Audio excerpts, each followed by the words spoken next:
Hello YouTube and welcome back to another Dare to Game video. Today we're playing Mountain Blade Bannerlord, specifically the Eagle Rising Dawn of an Empire mod, and we're going to be going over the 10 best infantry troops in this mod. So, this mod transforms the game. It's kind of what I would call a light total conversion mod because it doesn't change the map or anything. It's just trying to bring the entire game back into a somewhat more accurate and immersive experience. Since the game is meant to be set in a late antiquity type of setting, it makes sense for everything to reflect that a little bit better than it sort of does in the vanilla game. So that is the design of this game, and like I said, the point of this video is to go over the 10 best infantry troops in this mod. So let's start off with number 10. So starting us off at number 10, we have an Imperial troop, the LEGIONARIUS AQUILA COHORTALES. Definitely a very cool looking troop. As with most of the units in this game, we've got a whole bunch of different sets, so there's 20 for this one. You'll see a lot of variation between these units across your different recruit levels, just because there's so many different options that have been implemented for them. I both like this and dislike this. I would like a little bit more uniformity when I'm doing my troops, especially Imperial troops, because it was kind of iconic that legions would be very, very uniform. But with that being said, I do appreciate the work the mod author's done, so I'm not going to complain about it too much. But with all that in mind, there are lots of different sets for all the troops, and so I will just be basing, for simplicity's sake, this ranking based on the first set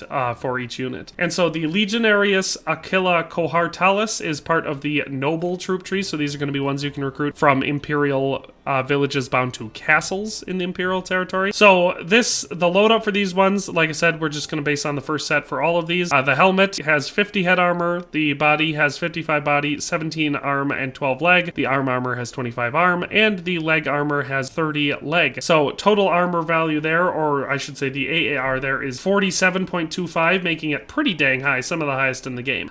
For weapons, we've got the weighted pila, which is a throwing weapon, the reinforced gladius type Venus, and the AQUILA cohort scutum, so a sword, shield, and throwing weapon. And so the stats to focus on here are one-handed of 130, throwing of 130, athletics of 130, and so all of that put together with the AAR that we already talked about gets this troop the number 10 spot for the best infantry in the game. A very solid unit, and they did a great job making it look super Roman, because it definitely does. So that is the number 10 spot for infantry. Let's move on to number 9. At number 9, we've got the BATTANII Sword Follower, a troop from the Battanian troop tree. This one comes from their regular recruits, the BATTANII tribesmen, down through the warrior, down through the swordsman, and all the way to the sword follower. The loadout on this one is a two-handed weapon and 2 throwing axes, so we have throwing and two-handed being the main stats here, and the equipment being the iron reinforced pointed helm, the clan mail shoulders, the sturdy sleeveless chainmail over obelix, the polished bronze bracers, and the tribal reinforced shoes, giving this one a total AAR of 47.5, so nice and heavy,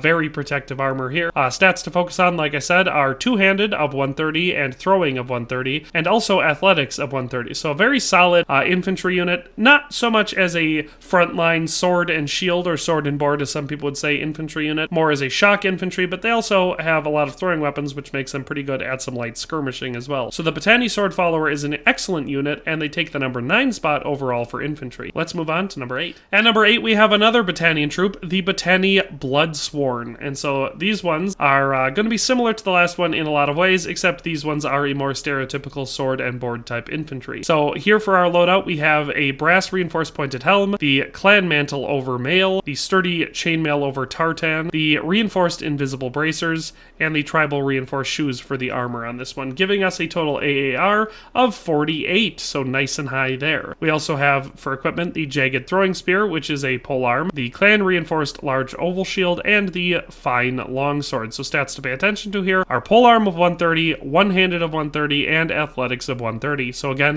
130 across the board, but with a slightly higher AAR is what earned the BLOODSWORN the number 8 spot. That's number 8. Let's move on to number 7. At number 8, we have the MASSA Elite CAETRATI, which is a Kanak Nahasi troop, and takes this spot because of just slightly higher stats across the board. For the loadout, we are a little bit on the lighter side with the Massian helm with crest, the Massian Cardiofelix, and just boots for the armor. So all in all, we're missing a couple spots, and the pieces themselves don't provide the greatest protection, which is why we get the AAR of 22, so quite a low AAR. So it's important to remember that while these guys have great skills, nice weapons, and can deal out a lot of damage, they also are pretty lightly armored, so they're a bit of a glass cannon. For our loadout, we have the reinforced javelin, and we have 2 of those. We have the iron reinforced Caetra and the copis for our weapons. So the stats to pay attention to here are throwing throwing, which is at 140, athletics at 140, and one-handed, which is at 140. So slightly higher stats all the way across the board over the other troops we've looked at so far. Only downside is just a little bit less good for the armor, actually significantly less good, considering we dropped down from the high 40s down to the low 20s for our AAR. But that is the number 7 spot. Let's move on to number 6. Alright, at number 6 we have another Kanak Nahasi troop, the ZOREQ GAWWALI BUHUR. So this one comes from the Ish GAWWALI recruit down through the Ishmanit and all the way through the far left troop tree in the infantry to the ZOREQ GAWWALI BUHUR. This one for our loadout, it has the Nahasi helm with cheek guards, the leopard pelt cape, the gray linothorax, and the boots for armor, giving us an AAR of 24.25, so a little bit higher than the last troop that we looked at. For our loadout here, we have the reinforced javelin, and we have 2 of those, then the heavy shield, and the expensive falcata for the weapons. So the stats to pay attention to here are one-handed of 140, throwing of 140, and athletics of 140. So again, we've got 140 across the board for the stats, giving them an edge over the first couple we talked about on this list, and helping us deal out considerably more damage, but again, a bit lighter on the armor side, having an AAR of only 24.25. So another glass cannon troop, but I find that they are very, very effective if used correctly. So that's number 6. Let's move on to number 5. At number 5, we've got yet another Kanak Nahasi troop, and this one is the MASSA Elite SCUTARI troop. So another one from the MASSA CAETRATI troop tree, and we just follow the right path this time down to the SCUTARI. This one for the loadout has the helm with crest, the woodland fur cape, the scale mail, and the boots, giving us an AAR, or average armor rating, of 33.5. So we're moving up armor rating wise, but still lower than those first couple. For our weapons, we have the jagged throwing spear, and we have 2 of those, which is a polearm that can be used or thrown, so it works for both of those, and the iron scutari, and the decorated reinforced short sword. So stats to pay attention to here are polearm of 140, one-handed of 140, throwing of 140, and athletics of 140. So again, 140 across the board. And while the armor value is lower than the first couple infantry units that we talked about on this list, it is getting back up into pretty dang good protection, and that is why this one takes the number 5 spot. But that is number 5. Let's move on to number 4. At number 4, we've got a Dryatic unit, the Dryatic War FALXMAN, and this one is the second to last unit in the Noble Dryatic troop tree. So to recruit these, it's going to be from the villages bound to castles in Dryatic territory. For the loadout on this troop, we have the expensive embossed tall ridge helmet, the cape, the scale vest, and the trousers, giving us an AAR, or average armor rating, of 38. So we're getting back up there. We're almost back into the 40s, so this one is actually pretty decent armor. That being said, we only are using 2 of the weapon slots, and we use them for the Fine Steel Falx, which is an excellent 2-handed weapon, and the Hooked Javelin, which is a pretty dang good throwing weapon. And so stats to pay attention to here are throwing of 140, athletics of 140, and 2-handed of 140. So again, 140s across the board. This time though, we have significantly better armor and pretty dang solid weapons, so you can deal a ton of damage, but also get a pretty sweet level of protection. Only thing to say about the Dryatic War FALXMAN to keep in mind is they are not a sword and board infantry, so you don't just use them in a shield wall or charge into the front line. They are a shock infantry unit. But that is the Dryatic War FALXMAN, which takes the number 4 spot. Let's move on to number 3. At number 3, we've got another Kanak Nahasi troop, the GIBBOR QADUSH SHEQUYAZ, which is the Sacred Band troop. So these ones are the top tier of the noble troop trees. So to recruit these, you get them from villages bound to castles in the what would typically be the Azerai territory, but in here it's the Kanak Nahasi territory. As for their loadout, we have the Thracian Beard Paint 1 for the helm,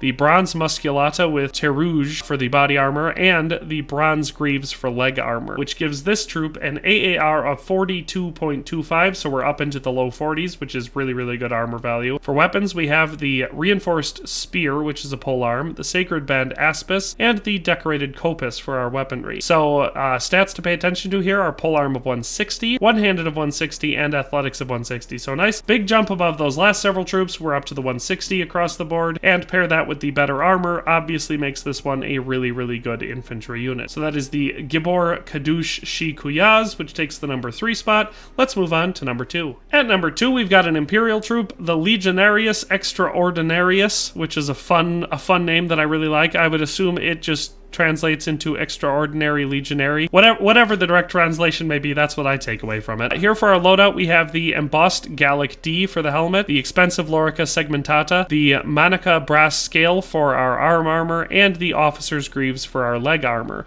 So it looks really, really good. I love the way it looks.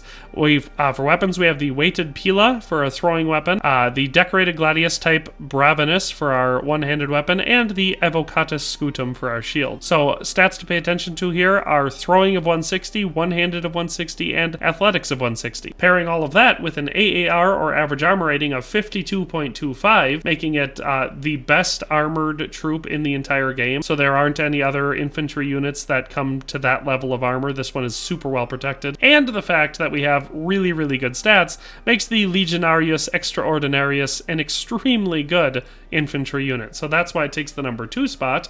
Let's move on to the number 1 best infantry unit in the game. So this one should have been something you could see coming, since we already talked about the War FALXMAN, which ranked on this list. At number 1, we have the DRYATIC Tarabostes FALXMAN. So this one is a Dryatic troop, so from the far west of the continent. This one is yet again not a sword and board infantry, but a shock infantry unit, and it is just really, really effective on the battlefield. So our loadout here is the embossed full helm, the long scale mail, and the trousers, which together give us an AAR of 40.25. So we are lower than the last two on this list, but still quite high and better armored than the vast majority of troops in the game, and it does offer plenty of protection. Our weapons for this one are the fine steel folks and the javelin, so a really, really good two-handed weapon and a pretty good throwing weapon. So stats to pay attention to on this one are going to be throwing of 170, athletics of 170, and two-handed of 170. So very, very high stats across the board. Pretty dang solid armor, not the highest, but still very, very high. This troop is highly mobile and highly effective, and honestly, with that Falx and that two-handed skill,